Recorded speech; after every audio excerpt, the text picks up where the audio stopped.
all members of this august House in conveying our sincere thanks to Honorable President for his enlightened address.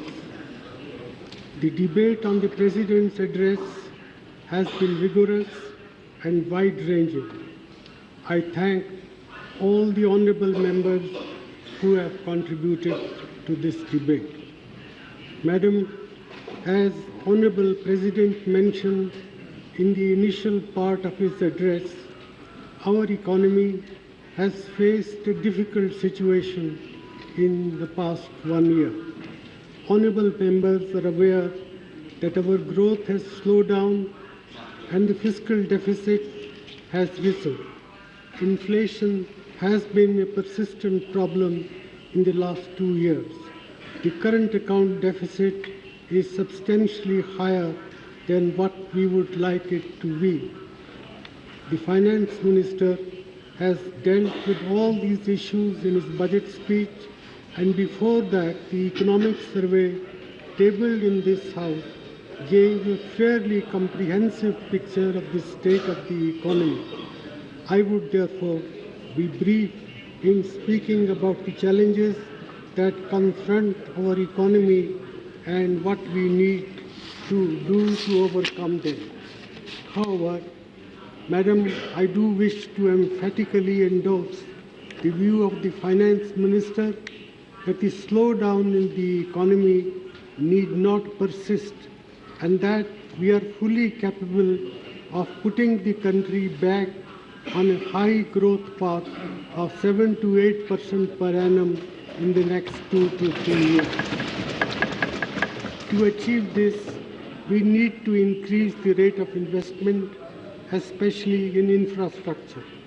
Our effort, therefore, will be to raise domestic savings, contain the growth of subsidies, and encourage private investment. While our aim is to achieve an average GDP growth of 8% during the 12th plan and agricultural growth rate of 4%, the focus will continue to remain on inclusive growth.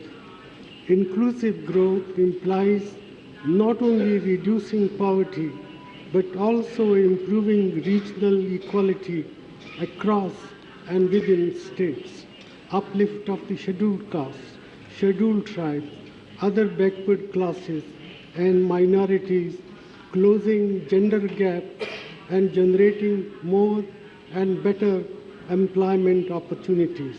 Our policies have been designed to fulfill these objectives.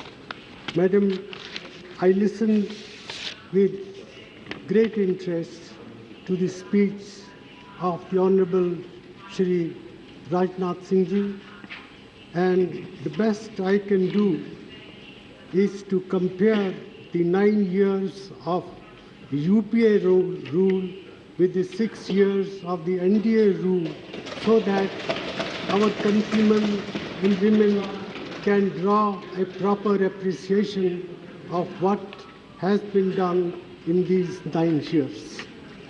Madam, first I take the growth rate of the GDP.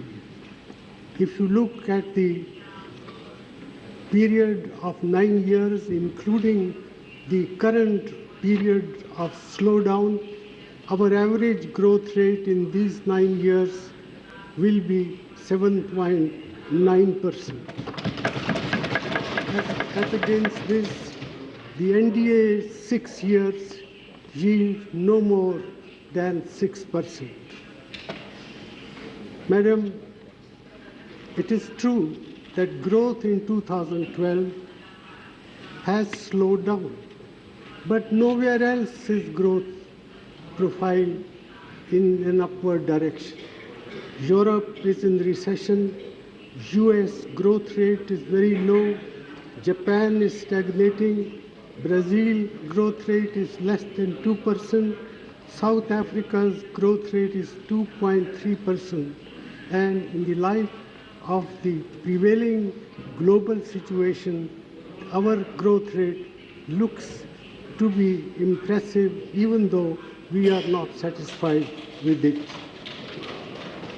Madam, inclusiveness of the growth process can be judged in many ways.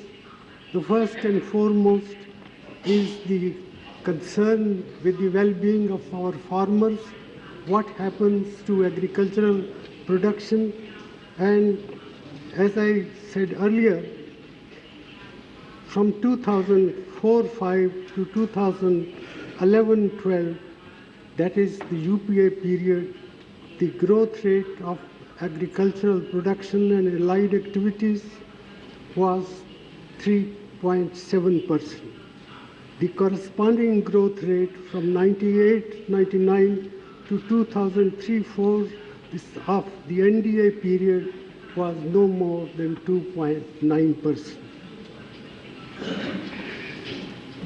Because agriculture has grown at a faster rate, also because of a number of inclusive policies put in place by our government, like Mahatma Gandhi National Rural Employment Guarantee Program, the per capita consumption in rural areas during the UPA period is 3.4%. In the NDA period, the per capita rural consumption was no more than 0.8%. And I come now to the real wages in agriculture.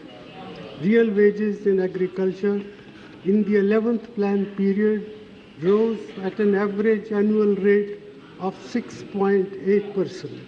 In the previous decade, the growth rate of real wages in agriculture was no more than 1.1%.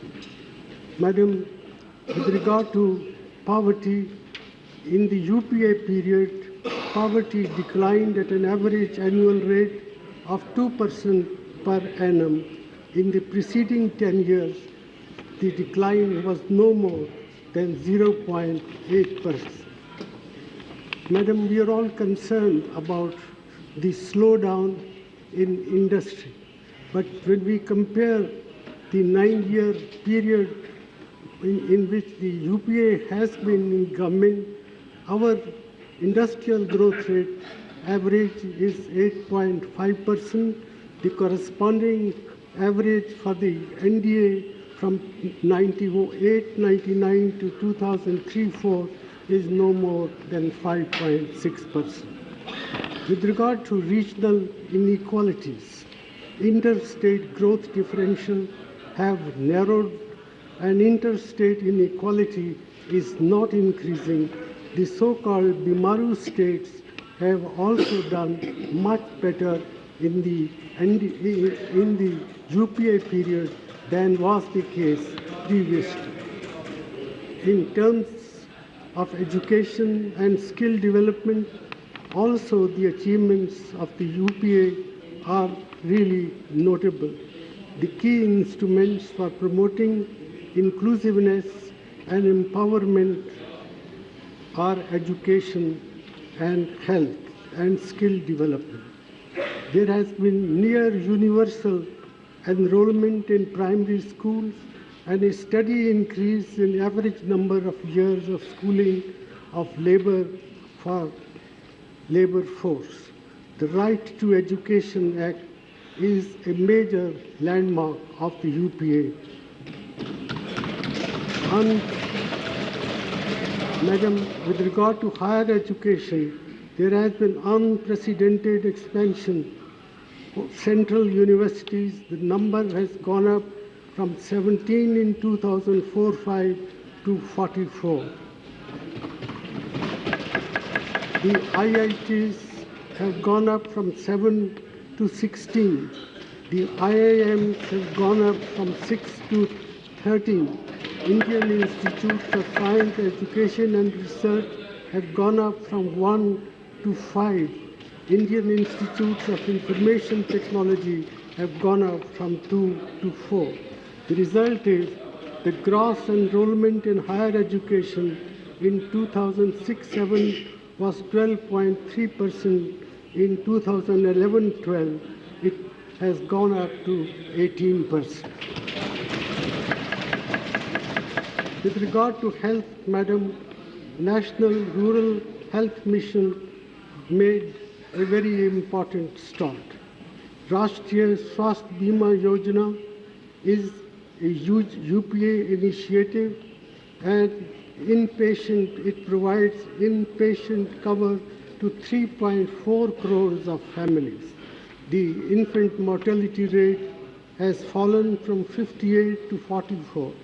The maternal mortality rate has fallen from 254 to 212. Life expectancy at birth was in 2010, 2001,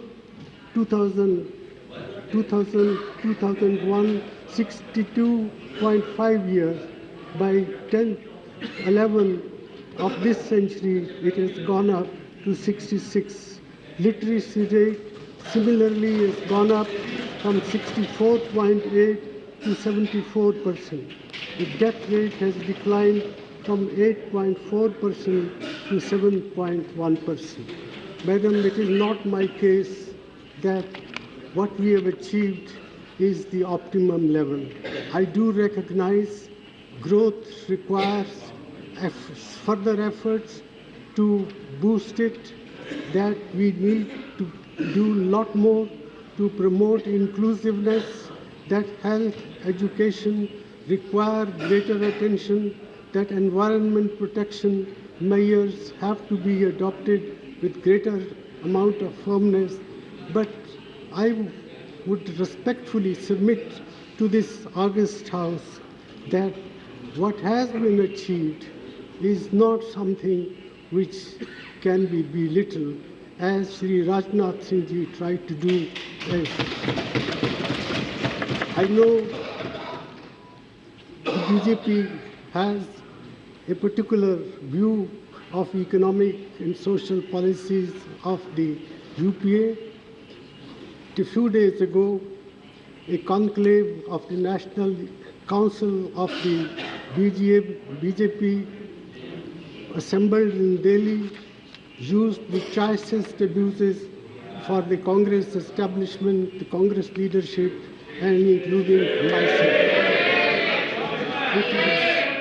It is not my intention to reply them in that language, because I do believe that our work and our performance are the best judges what we have achieved. As a poet has said, हमको है उनसे वफा की उम्मीद जो जानते नहीं वफा क्या है.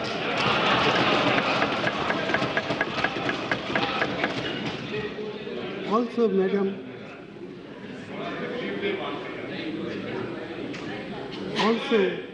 Madam, there is a proverb and a saying that जो गरजते हैं वो बरसते नहीं.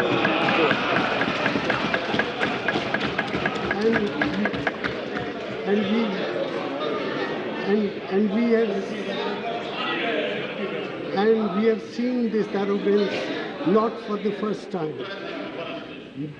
The Shining India campaign in 2004 led to disastrous results for the BJP.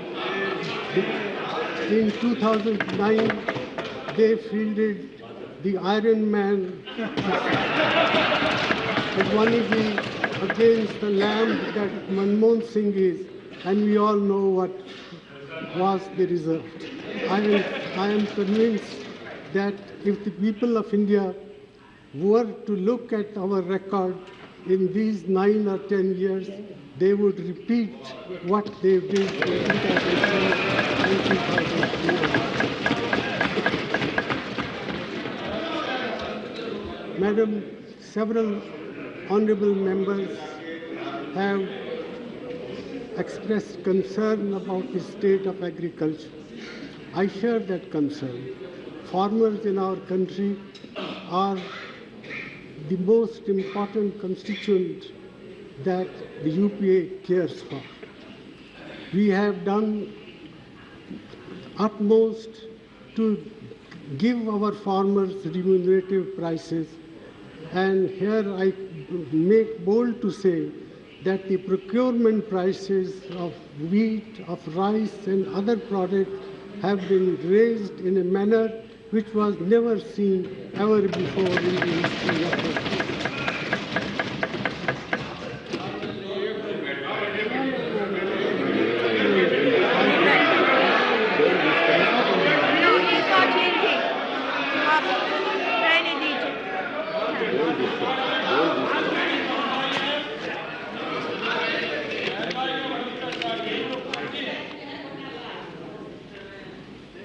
I share the concern of the honourable members on the need for focused attention to the agricultural sector. That has been our priority.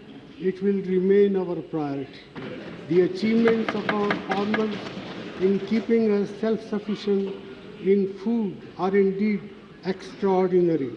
They work hard under adverse circumstances and they deserve all possible assistance. It is for this reason that we have increased the minimum support prices as never before. If we look at these prices across various commodities, they have increased by 50 to 200% since 2004-05. Since the year 2004, we have more than doubled the minimum support price for wheat and paddy. Credit flow to the agricultural sector has increased since 2003-04 by nearly 500%. The 12th plan allocation for the sector has been fixed at over twice the size for the 11th plan. Madam, it is the result of the hard work of our farmers and our policies that the average annual rate of growth in agriculture and allied sectors, which was stagnating at the level of 2.4 and 2.5% during the 9th and 10th plan respectively, increased to 3.7% during the 11th plan, despite the occurrence of a countrywide drought in 2009. It is true that the growth of agricultural sector during 2012-13 is at present projected at 1.8%. But the revival of the monsoon during the later half of the Kharif season and improved prospects for Rabi due to conducive weather conditions give me hope that the actual growth rate during this year would be higher than the figure that I have mentioned.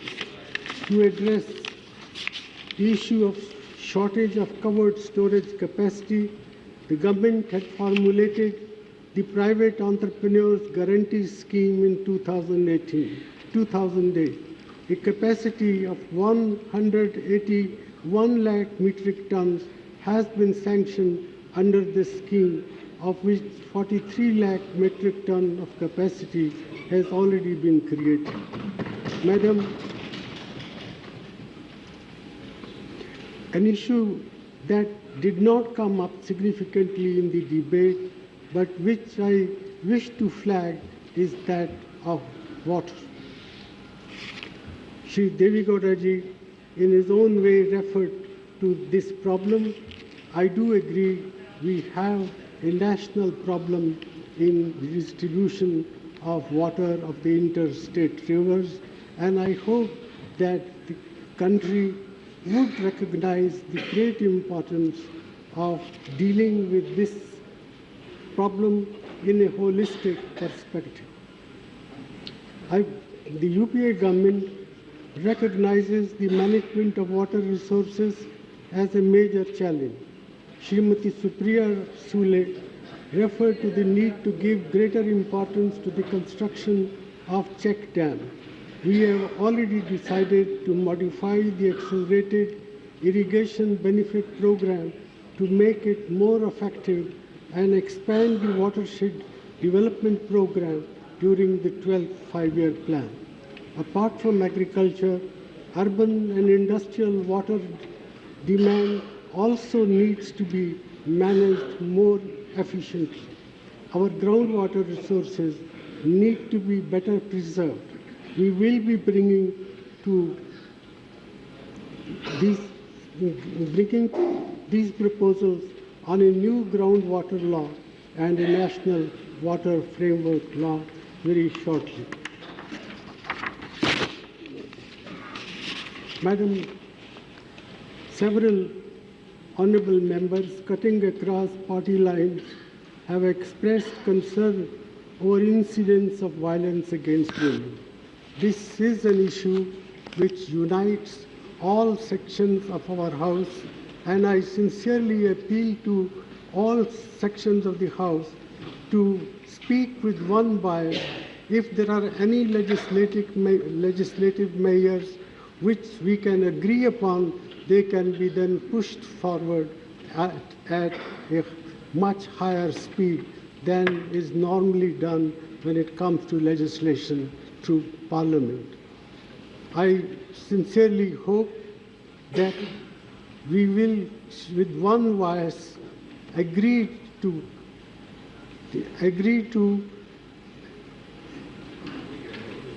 go forward in a manner which will do justice to 50% of India's population, that is our women and children. We have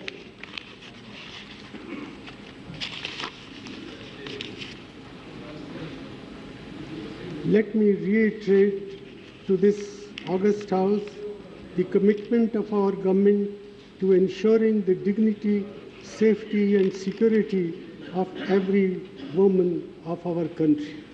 We have adopted a series of measures, legislative, institutional and procedural, which reaffirm the collective responsibility of this government in this direction as more and more women enter public spaces. The government has been prompt in action on the recommendation of the Justice Verma Committee by promulgating an ordinance amending and strengthening the law to deal with crimes of sexual violence against women. I am happy that the Sexual Harassment of Women at Workplace Prevention, Prohibition and Redressal Bill 2012 was passed by Parliament last week. We have a number of schemes in place to provide restorative justice to victims of rape and sexual violence through financial assistance and support services. The National Mission for Empowerment of Women would be implementing one-stop crisis center for providing all necessary services for women, victims, survivors of violence at a public hospital in 100 districts. A new umbrella scheme for protection and empowerment of women and a toll-free 24/7 helpline for women as a central sector scheme across India is on the anvil. The government's resolve is further reflected in the announcement of the Finance Minister in his budget speech that an additional amount of rupees 200 crore has been allocated to the Ministry of Women and Child Development to address issues of gender discrimination. The Nirbhay Fund of 1,000 crore rupees announced by the Finance Minister is further testimony of our government's solidarity with our girl children and with our women as we pledge to empower them and keep them safe and secure. However, real and effective change in the status of women in our country can come only if there is a change in our societal values. We need to collectively work towards this goal. Madam Speaker, some members have stressed the need to implement the SANSAD Committee's report to raise the standard of living of the poor among the minorities. The SANSAD Committee submitted its report in 2006. The government accepted 72 out of 76 recommendations made by the committee. The majority of the recommendations can be clubbed under education, access to credit, work, and special development initiatives. I believe that our government has done good work in each of these areas. The Ministry of Minority Affairs today implements 3 scholarships and 1 fellowship schemes for minorities. Make it demand-driven, please. During the 11th plan period, more than 1 crore students benefited from this scheme. In the year 2012-13, nearly 15% of the total priority sector lending has been availed of by the minority communities. In addition, the National Minorities Development and Finance Corporation has disbursed credit totaling over rupees 1,100 to nearly 5 lakh Muslim beneficiaries. The Waqf Amendment Bill 2010 has been approved by the Cabinet and will be introduced during the current session of Parliament. I am also happy to inform the House that contours of a National Waqf Development Corporation will be finalized in the near future. The multi-sectoral development program to provide basic amenities was launched in 90 identified backward minority concentration districts and is now being modified to focus at the block level. An amount of rupees 3,400 crores has been released to state government on this account up to February 2003. Besides this, several social sector ministries have been mandated to provide at least 15% of the outlays for the development of minorities under the Prime Minister's 15-point program. Madam, good governance is a sine qua non for the benefit of the programs of the government to be realized by our people. Towards this end, I would like to reiterate our commitment to ushering in reforms for greater transparency, probity, integrity, and accountability in governance. We are committed to the enactment of the legislations proposed in this regard, particularly the Lokpal Bill, the Whistleblowers Protection Bill, and the Prevention of Bribery of Foreign Public Officials and Officials of Public International Agents Organizations Bill, which already stand introduced in Parliament. I would seek the cooperation of all members of the House for expeditious passage of these pending lines. Madam Speaker, Shri Mulayam Singh Yadav raised the issue of corruption in the implementation of MNREGA scheme and suggested its discontinuation. I would like to mention that the scheme, which is implemented through the state governments, provides a safety net to a very large number of rural families in times of distress. Our government has taken several measures to ensure transparency and accountability in the implementation of this scheme. The measures undertaken include social audits through Gram Sabhas, placement of information on critical parameters in the public domain, disbursement of wages through banks and post offices, audit by chartered accountants at the Gram Panchayat level, formulation of standard operating procedures for redress of complaints, and issue of guidelines for state-level vigilance and monitoring committees. States have been asked to set up an ombudsman for redress of grievances under the scheme in districts. The government is also considering the setting up of a concurrent evaluation office to evaluate the performance of various rural development schemes, including MNREGA, with a view to enable mid-course correction. We are committed to working with states to ensure the highest level of transparency and accountability of this significant scheme. Madam, since the UPA came to power in 2004, we have sought to the extent possible to encourage and create an international environment conducive to our primary task of transforming India.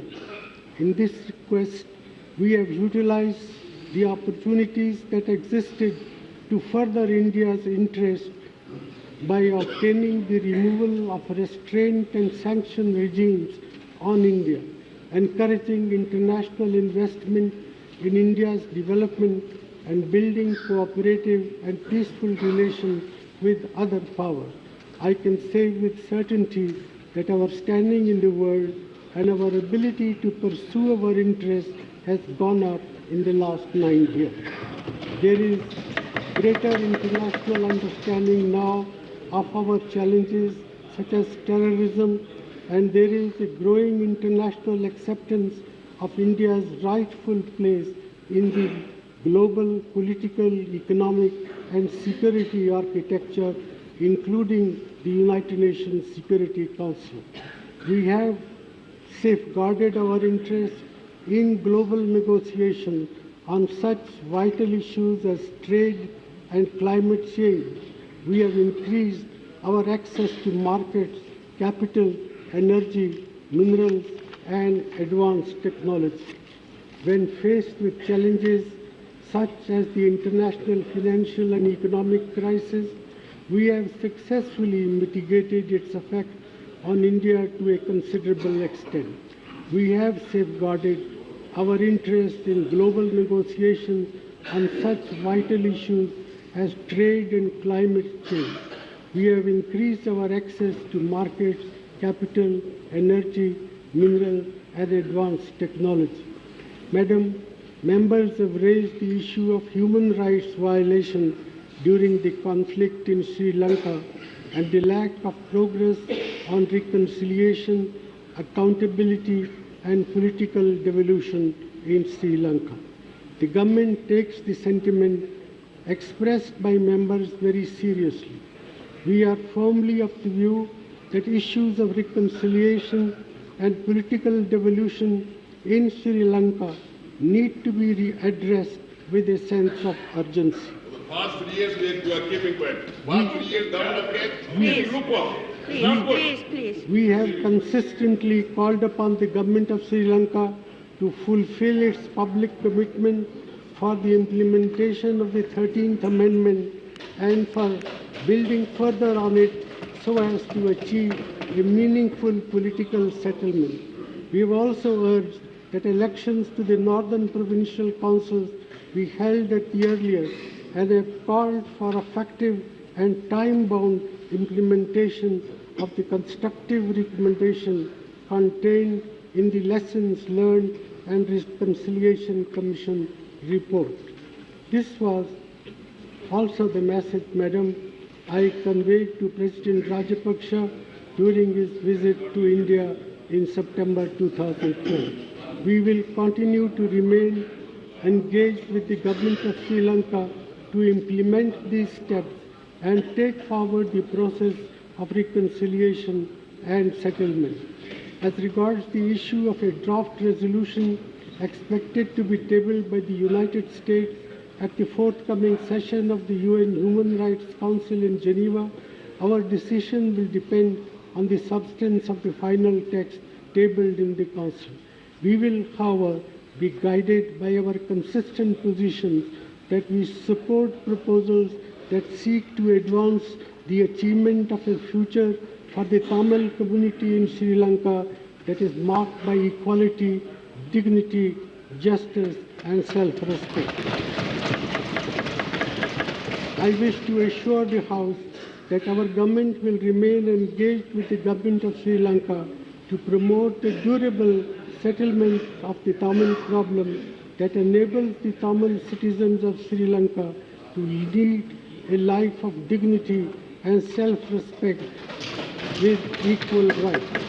I also assured the member that we will remain engaged with the government of Sri Lanka with regard to the welfare, safety, and security of our fishermen to ensure that fishermen on both sides can continue to pursue their livelihood in a safe, secure, and sustainable manner. I would also like to respond to concerns raised by some members on China. At the outset, I wish to underline that India and China are two large neighboring countries with a long history of civilization civilizational interaction. In my view, there is enough space in the world today for both countries to achieve their development aspirations. While we do have differences over the border issue, since 1988, we have evolved mechanisms to address the issue and to maintain peace and tranquility on the border. Having agreed to guiding principles and political parameters for a boundary settlement with Premier Wen Jiabao in 2005, today our special representatives are discussing a framework for settlement of the boundary. Members will understand that this is a complex and sensitive issue and that its resolution could take time. Pending a settlement, both sides are committed to maintain the status quo and peace and tranquility in the border area. Last year, our two countries established a new mechanism to ensure this. We are also agreed that differences on the boundary question should not come in the way of mutually beneficial cooperation. We will continue to manage our overall relations with China with maturity, recognizing opportunities for common development and convergence of interests with China on many regional and global issues. The new leaders of China have conveyed to me their desire to strengthen our strategic communication and to forge a better future for our relations. This is also the goal of our government. We should engage the new China confidently and constructively in a spirit of national consensus. Madam, some honorable members mentioned China's dam building activities on the upper reaches of Brahmaputra. We can and we do use diplomatic engagement and dialogue to ensure that these activities which are taking place on Chinese territory do not in any way harm the livelihood of our people and our ecology. We have raised these concerns with China at every level and as a result have begun dialogue and cooperation with China on trans-border rivers. Upon recent reports about new dams being planned on the upper reaches of the Brahmaputra, China officially assured us that these are run-of-the-river projects and will not result in water storage. We will also continue to assure ourselves on this regard using our own means. I assure honourable members that we remain vigilant about all developments in India's periphery or elsewhere that could affect our security, unity and territorial integrity, and we will take all necessary measures to respond to them. Madam, concern has been expressed in the House about the situation in Maldives. India has always stood for a stable, prosperous and democratic Maldives. As a close and friendly neighbor, India remains concerned about the ongoing political instability in Maldives since the transfer of power in February 2012. We have closely engaged with all political forces and stakeholders in Maldives and encourage them to resolve their issues through dialogue. Madam, it's our hope that Maldives will have free, fair and inclusive elections in September to elect the new president. The Election Commission of Maldives has announced that presidential elections would be held in September 2030. India will support all efforts to ensure a free, fair, credible and inclusive presidential election that can contribute to durable peace, stability and prosperity in the Maldives. We will continue to monitor the situation and take all necessary measures to strengthen our relations with and to protect our interests in Maldives. Madam Speaker, our dialogue with Pakistan continues in order to normalize our relations promote bilateral cooperation and people-to-people contact, and resolve outstanding issues. Progress has been possible in some areas like trade and people-to-people contact, but incidents such as the barbaric manner in which 2 Indian soldiers were killed on the line of control in January 2013 vitiate the atmosphere and cast a shadow on the bilateral dialogue process. Further, we are yet to see tangible progress in dismantling the terrorism infrastructure in Pakistan and in bringing to justice the perpetrators of the Mumbai terror attack of November 2008. Normal, good neighborly relations between India and Pakistan, free from the threat of violence and enhanced bilateral economic cooperation would be in our mutual interest. Madam, we also expect Pakistan to take steps to create a conducive environment to take the process of normalization forward. We have an abiding interest in strong, stable, united, democratic, and prosperous Afghanistan, which is no longer a safe haven for terrorism. As Afghanistan undergoes political, economic, and security transition in 2014 and beyond, we will continue to help build Afghan capabilities to evolve peacefully and fight terrorism and extremism. Madam Speaker, honourable members have also raised a number of state and sector-specific issues during the debate. While I am not going into these issues for want of time, I would like to assure you that we have taken note of them. I am advising my colleagues to make sincere effort to address them to the satisfaction of honourable members. With these words, Madam, I once again join members in thanking the Honourable President for his insightful address, which I commend for adoption with acclamation.